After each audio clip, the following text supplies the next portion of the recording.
Hello friends, welcome to our channel trading Pradesh.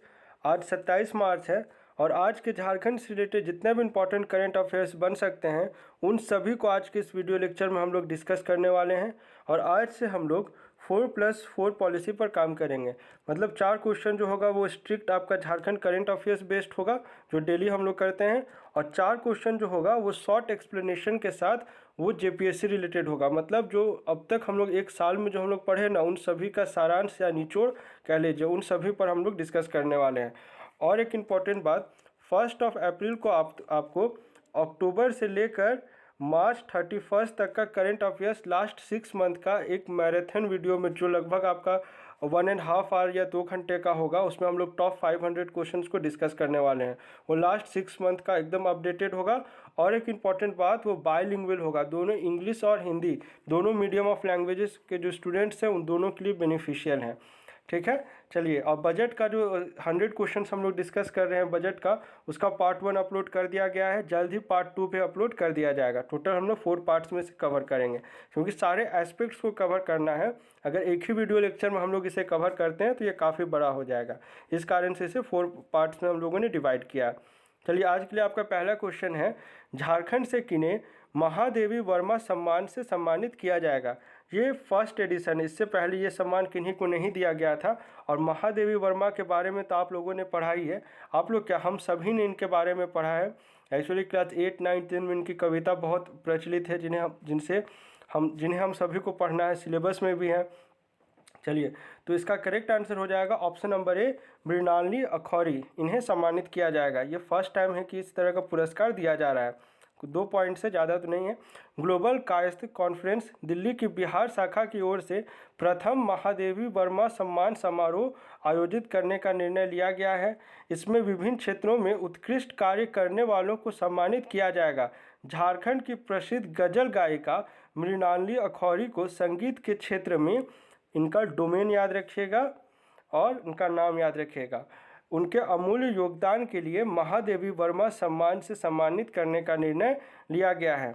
Second question है, विधानसभा सत्र के आखिरी दिन झारखंड सरकार ने किस आदिवासी धर्म स्थल को पर्यटन स्थल के रूप में विकसित करने का निर्णय लिया गया है। चलिए, ऑप्शन से मैं आपको 2-3 चीज़ ऑप्शन से एलिमिनेट कैसे करना, अगर आपको आंसर नहीं पता हो तो मैं उसे सिखाता हूँ, आप देखिएगा ध्यान से।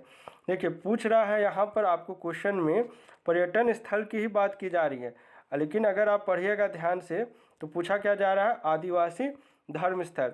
तो यहाँ पर आपका 2 ऑप्शन हो सकता है, लुगुबुरु धर्मपुर और सीरा साता नाला, जो कि आपका गुमला में है। ये आपका हो गया बेरमो।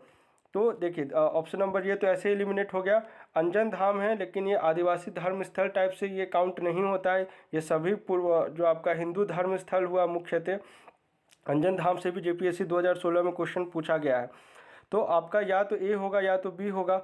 लेकिन आपसे फिर एक क्वेश्चन में पूछ लिया गया है कि बजट में किसे मेंशन किया गया है। अगर पूछता कि बजट में किसका जिक्र है तब आप ऑप्शन नंबर ए टिक कर देते, लेकिन यहाँ पर पूछा जा रहा है विधानसभा सत्र के आखिरी दिन में, तो इस कारण से ऑप्शन नंबर बी इसका करेक्ट आंसर हो जाएगा।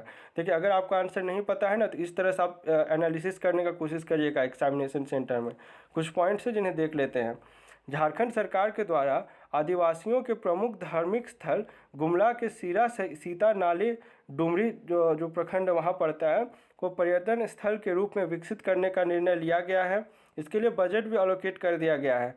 झारखंड सरकार ने इस स्थल को पर्यटन स्थल के रूप में विकसित करने के लिए 4,21,42,500 रुपये की स्वीकृति दी है। ये काफ़ी बड़ा अमाउंट होता है और ये काफ़ी पवित्र स्थल भी है, क्योंकि जब इसमें फंक्शंस आयोजित होता है ना, ये सिर्फ झारखंड की नहीं बल्कि आपके जो नेबरिंग स्टेट्स है, उड़ीसा हो गया, छत्तीसगढ़ हो गया, वेस्ट बंगाल हो गया, इन सभी से भी श्रद्धालु इस जगह पर आते हैं। हाँ, यहाँ पर एक इम्पॉर्टेंट मैं बात बताना चाह रहा था। ये जो राशि है ना, ये ट्राइबल सब प्लान के जो राशि जो फंड एलोकेट होता है, ये उससे इसका राशि को लिया जाना है। अब यहाँ पर एक चीज़ आप जान लीजिए, जब कभी भी ट्राइबल सब प्लान की बात हो ना, ये टोटल कितना डिस्ट्रिक्ट है यहाँ झारखंड में, टोटल 14 डिस्ट्रिक्ट है और इसी में शामिल है आपका गुमला। और इसी के तहत ये जो फंड है ना, इसी प्लान के तहत इसे एलोकेट किया जा रहा है। तो इस राशि का उपयोग आधारभूत संरचना, सड़क के साथ साथ पर्यटन सूचना केंद्र स्थापित करने के लिए किया जाएगा। चलिए, थर्ड क्वेश्चन है, झारखंड सरकार 60 साल की उम्र से अधिक वृद्धों को हर माह कितने किलो चावल उपलब्ध कराएगी। देखिए, इसमें सभी को इंक्लूड नहीं किया गया है, दो कंडीशन है। एक तो कंडीशन है कि 60 साल उम्र से ज़्यादा होना चाहिए, दूसरा है कि वो जो है ना पेंशन के लिए एलिजिबल हैं लेकिन उन्हें पेंशन नहीं मिल रहा है, वैसे वृद्धों को इसमें शामिल किया गया। दो कंडीशन क्या क्या हो गया, 60 ईयर्स, मोर देन 60 ईयर्स, दूसरा those who are not entitle to any kind of pension but are eligible for pension. एक तरह से समझ लीजिए, एलिजिबल है बट इंटाइटल नहीं है, तो उन्हें सरकार अभी आपको 10 किलो चावल उपलब्ध कराएगी।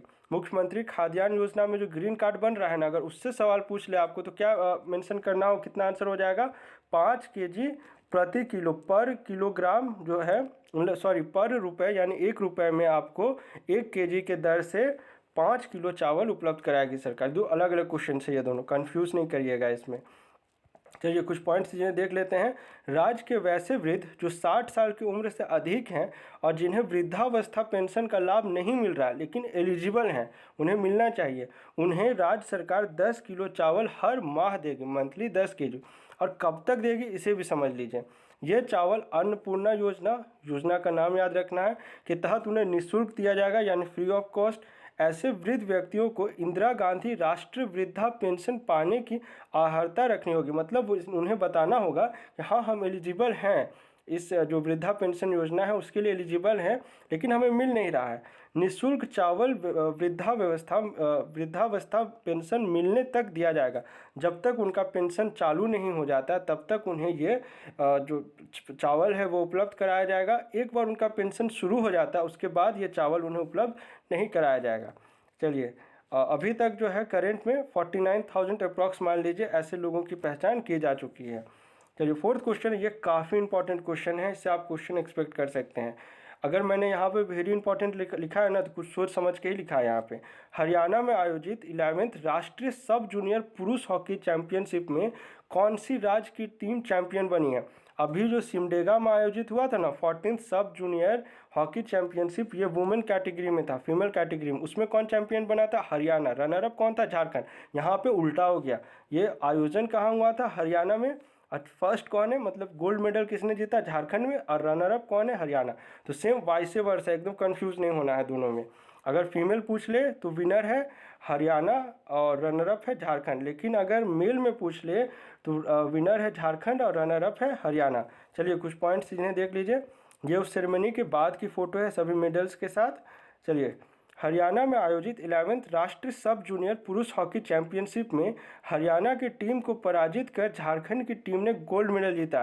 ये क्वेश्चन एक और पॉइंट ऑफ व्यू से इम्पॉर्टेंट हो जाता है कि फर्स्ट टाइम जो हॉकी इवेंट है ना, हॉकी खेल में झारखंड ने नेशनल लेवल में कोई अवार्ड जीता है। यानी चैंपियनशिप तो बहुत सारे होते हैं ना, सब जूनियर सीनियर लेवल, फिर इंट्रा ये सब चलते रहता है। तो फर्स्ट टाइम ऐसा कुछ हुआ है कि झारखंड ने हॉकी में कोई मेडल जीता है, यानी विनर रही है। चलिए लास्ट पॉइंट है इसमें, 17 से 25 मार्च 2021 तक हरियाणा के जिंद में आयोजित इस चैंपियनशिप में हॉकी झारखंड की टीम ने हॉकी हरियाणा को फाइनल में पेनाल्टी शूटआउट में 3-1 से पराजित कर चैंपियनशिप जीता है, मतलब अपने नाम किया है। देखिए ये भी पेनाल्टी शूटआउट में जीता, लेकिन यहाँ पे झारखंड जीत गई, और यहाँ जो हुआ था उसमें आपका 4-3 से जो है हरियाणा जीत गया था, जो सिमडेगा में हुआ था। तो पेनाल्टी शूटआउट दोनों में था। चलिए अब जो है ना जितना क्वेश्चन हम लोग डिस्कस करेंगे सब स्ट्रिक्ट बेस्ड होगा जेपीएससी प्रीलिम्स के लिए। जो मिक्सड अप होगा आपका, कुछ अगस्त मंथ से है, कुछ सितंबर, कुछ जनवरी दिसंबर, ये मिक्सड अप है ये पूरा। और मैंने शॉर्ट एक्सप्लेनेशन डाला है क्योंकि हमें टू द पॉइंट पढ़ना है, पूरा एक्सप्लेनेशन का ज़रूरत नहीं है। चलिए पांचवा क्वेश्चन है, झारखंड के कौन से प्रखंड को राष्ट्रीय स्तर पर दीनदयाल उपाध्याय पंचायत सशक्तिकरण पुरस्कार से सम्मानित किया गया है। तो इसका करेक्ट आंसर हो जाएगा ऑप्शन नंबर सी, नामकुम प्रखंड, ये रांची जिला में पड़ता है। कुछ शॉर्ट एक्सप्लेनेशन देख लीजिए। झारखंड के नामकुम प्रखंड को राष्ट्रीय स्तर पर दीनदयाल उपाध्याय पंचायत सशक्तिकरण पुरस्कार से सम्मानित किया गया है। इकोनॉमिक सर्वे में इसका जिक्र किया गया है, ये प्रखंड को भी नाम इसका दिया गया, और इसके जो कंसर्न बीडीओ है उनका नाम भी उसमें लिखा गया है, इसलिए आप इस क्वेश्चन को जान लीजिए। यह पुरस्कार केंद्रीय मंत्री नरेंद्र सिंह तोमर द्वारा केंद्रीय योजनाओं पर अच्छा काम करने के लिए इसे दिया गया है। चलिए सिक्स्थ क्वेश्चन है, इनमें से झारखंड के किस व्यक्तित्व को राष्ट्रपति पुलिस पदक से सम्मानित किया गया है। ये 15 अगस्त की बात, इंडिपेंडेंस डे में इन्हें सम्मानित किया गया था। इनका करेक्ट आंसर है option number C, Himanshu Shekhar Jha को इस सम्मान से सम्मानित किया गया है। कुछ पॉइंट्स इन्हें देख लीजिए। रांची कॉलेज के पूर्व छात्र और रांची यूनिवर्सिटी के पूर्व बास्केटबॉल खिलाड़ी हिमांशु शेखर झा को राष्ट्रपति पुलिस पदक से सम्मानित किया गया है। उन्हें स्वतंत्रता दिवस पर सम्मानित किया गया है, यानी 15 अगस्त को। यह पुरस्कार उत्कृष्ट और चुनौतीपूर्ण कार्य और कर्तव्य निष्ठा के लिए उन्हें दिया गया है। 7वां क्वेश्चन है, हाँ ये भी काफ़ी इंपॉर्टेंट क्वेश्चन है।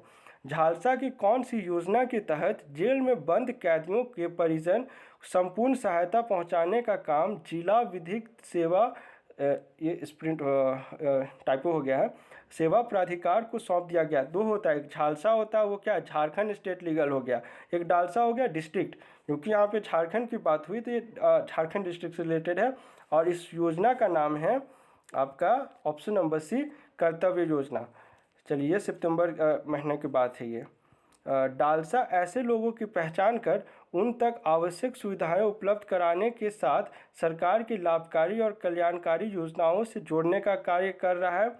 एक्चुअली में जो जेल में बंद होते हैं और मान लीजिए उसके जो परिजन हैं वो इकलौता कमाने वाला हुआ अगर घर का, वैसे कंडीशन में उसके घर की आर्थिक स्थिति बहुत ख़राब होते जाती है, तो उस कंडीशन पे जो है झालसा जो है अपने लीगल जो एडवाइजर्स होते हैं उनको भेज रहा है, ताकि आप ये अभी भी जो है ना, ये पैरेलल में ये योजना अभी भी चल रहा है, ताकि उन तक जो है कम से कम ज़रूरी योजनाओं का लाभ उन तक पहुंच सकें।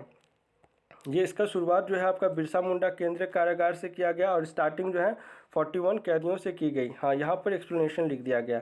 ये सभी अपने परिवार का एकमात्र कमाऊ व्यक्ति हैं, लेकिन जेल जाने के बाद उसके परिवार की स्थिति दयनीय हो गई। ऐसे परिवार को इसमें सिलेक्ट किया गया और उन तक मदद पहुँचाने की कोशिश की जा रही है। झालसा मीडियम बन रहा है डालसा, दोनों में डिफरेंस होता है झालसा डालसा।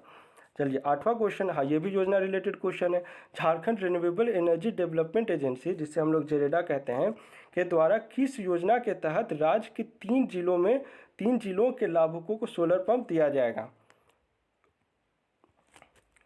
इसका करेक्ट आंसर हो जाएगा ऑप्शन नंबर सी, कुसुम योजना के तहत। है सब पर्यायवाची शब्द ही, कन्फ्यूज़ नहीं होना है। मैंने जानबूझ के कन्फ्यूजिंग ऑप्शंस रखा है, मैंने बोला है ना बार बार, prepare for the worst but hope for the best. इसी पे हम लोगों को डटे रहना है, पढ़ना है। चलिए इन 3 जिलों का नाम भी आपको याद रखना है जहाँ जहाँ कुसुम योजना को अप्लाई किया गया। उसका एम क्या है, योजना का नाम किसके द्वारा अप्लाई किया गया है, किन किन जिलों में, हजारीबाग गिरिडीह गोड्डा, हजारीबाग गिरिडीह गोड्डा 3-4 बार बोल लीजिए, याद हो जाएगा। और क्या काम कर रहा है, सोलर पंप दिया जा रहा है। चलिए इस योजना की शुरुआत 2019 में हुई थी। जब इस योजना की शुरुआत हुई थी उस समय केंद्र सरकार ने पहले चरण में झारखंड राज्य को 10,000 सोलर पंप लाभुकों में बांटने का लक्ष्य दिया था। इस योजना के लिए अभी तक 4600 लाभुकों की सूची तैयार कर ली गई है, जिसमें पहले चरण में हजारीबाग, गिरिडीह और गोड्डा के 600 लाभुकों को इसका फ़ायदा मिलेगा। 3 डिस्ट्रिक्ट है, कौन सा, हजारीबाग, गिरिडीह, गोड्डा। चलिए एक बार लिख लीजिएगा, लिखने के बाद कभी नहीं भूलिएगा।